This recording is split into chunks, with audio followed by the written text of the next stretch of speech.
আজি ভিডিঅ'ত মই ডিসকাস কৰিম যে এলএলপি যেটো আপোনালোকে শুনিছে লিমিটেড লায়াবিলিটি পাৰ্টনাৰশ্বিপ কোম্পানী খুলিবলৈ আপুনি কি ধৰণৰ কাম কৰিব লাগিব বা কি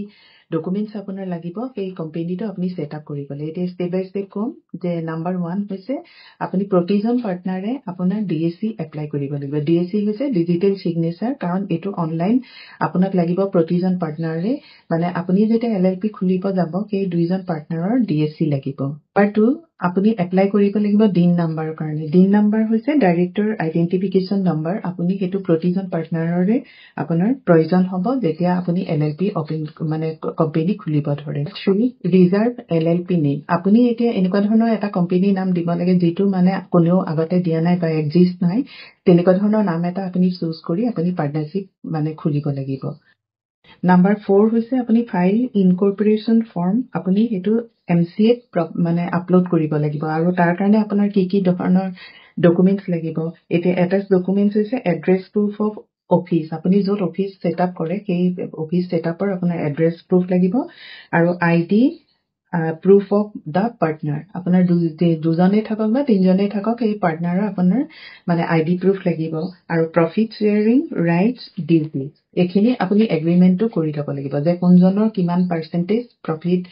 পাব আপোনাৰ এলএলপি যেতিয়া আপুনি পাৰ্টনাৰশ্বিপ হিচাপে খুলে এখিনি আপুনি আগতে কৰি ল'ব লাগিব আৰু আপুনি এলএলপি ড্ৰাফট এলএলপি এগ্ৰিমেন্টস আপুনি এটো কৰি ল'ব লাগিব যদি আপোনাৰ দুজন পাৰ্টনাৰ হয় দুইজনৰে মানে কিমান প্ৰফিট শেয়াৰিং থাকিব বা কোনজনৰ কিমান এতে সাপোজ এজনৰ 60% এজনৰ 40% বা এজনৰ 50-50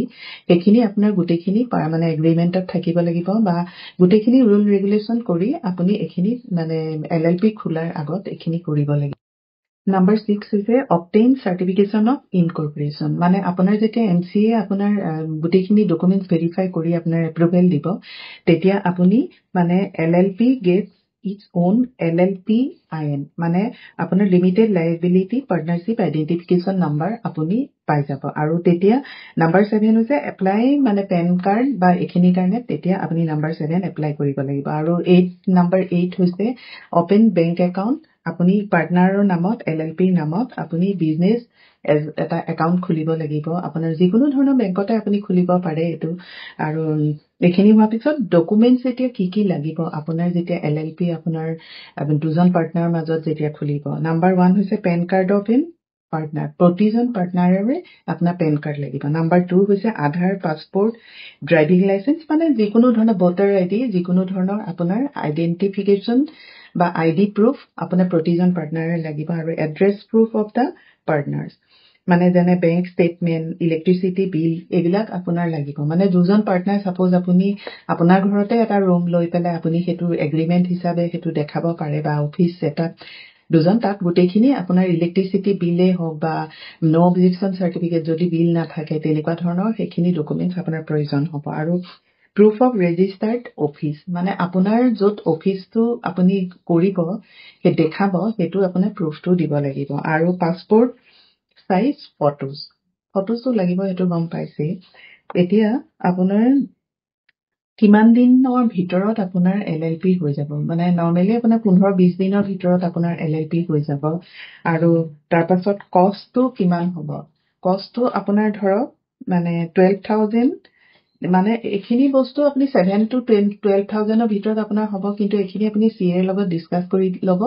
তেওঁলোকে গুটেখিনি হেৰি কৰিব কিন্তু বস্তুটো আপুনি জানা দৰকাৰ যে দুজন পাৰ্টনাৰৰ মাজত আপুনি যেতিয়া এলএলপি ওপেন কৰিব তেতিয়া মানে যাতে আপোনাৰ এতিয়া সাপোজ আপোনাৰ কোম্পানী গ্ৰোথ হ'ল বা আপোনাৰ কোনো এনেকুৱা ধৰণৰ একো মেনশন নাই বা কিমান প্ৰফিট শেয়াৰিং কোনে পাব কি কৰিব হেখিনি যদি আপুনি নাজানে তেতিয়া হলে আপোনাক সব সিএ কৰি দিলে তেতিয়া আপোনাৰ মানে নলেজত নাথাকিলে এনেকুৱা ধৰণৰ আপোনাৰ কোম্পানী সেটআপ মানে কৰাটোটো হোৱাটো হৈ যাব কিন্তু ইচ এন্ড এভৰি কথা আপুনি মানে যেতিয়া ডকুমেন্টেশন কৰিব এখিনি আপুনি ভেৰিফাই কৰি ল'ব কাৰণ এটো এটা পাৰ্টনাৰশ্বিপ আপোনাৰ বিজনেস হেখিনি যদি আপোনাৰ এগ্ৰিমেন্ট বা এনেকুৱা ধৰণৰ ৰুল ৰেগুলেশনস কিবা আপোনাৰ খেলিমেলি হয় তেতিয়া হলে আপোনাৰ পাছত প্ৰবলেম হ'ব গটিকে হেতু গুটেখিনি ক্লেৰিফাই কৰি এই ডকুমেন্টছখিনি যেতিয়া আপুনি সিএ দিব তেওঁলোকে খুলি দিব গটিকে আজি ভিডিঅ'টোত মই এটো কিয় ডিসকাস কৰিলো কাৰণ বহুতৰে কনফিউজ হয় বা গুটেখিনি ডিপেন্ডেন্ট হয় সিএৰ ওপৰত তেওঁলোকে আপোনালোকে একো নাজানে এগ্ৰিমেণ্ট কি কৰিছে সেইটো তেনেকৈ গম নাপায় গতিকে আপোনাৰ যেতিয়া কোম্পানীটো পিছলৈ যেতিয়া আপোনাৰ গ্ৰোথ হ'ব তেতিয়া আপোনাৰ দুজন পাৰ্টনাৰ মাজত ছাপোজ কিবা এটা আপোনাৰ মন নিমিলিলে বা আপুনি আঁতৰি আহিব খুজিলে কিন্তু আপুনি গমেই নাপায় যে আপোনাৰ কিমান পাৰ্চেণ্টেজ কোম্পানীটোত শ্বেয়াৰ আছে বা তেওঁৰ কিমান আছে গতিকে সেইখিনি আপোনালোকে মানে অপেন কৰাৰ আগত ইটছ এণ্ড এভৰি কথা আপোনালোকে মন কৰিব যাতে আপোনালোকৰ ভৱিষ্যতে সেইখিনিৰ ওপৰত একো প্ৰব্লেম আহি নপৰে আৰু এনেকুৱা ধৰণৰ টপিক আপোনালোকে মানে যিকোনো ধৰণৰ বিজনেছ আপুনি এটা কৰিব হ'লে আপুনি যেতিয়া কোম্পানী এটা ফৰ্ম কৰিব তেতিয়া আপুনি ইটছ এণ্ড এভৰি কথা আপোনাৰ নলেজত থকাটো দৰকাৰী বা ডকুমেণ্টেশ্যন কি লাগিব আপুনি নিজে নুলিয়ালেও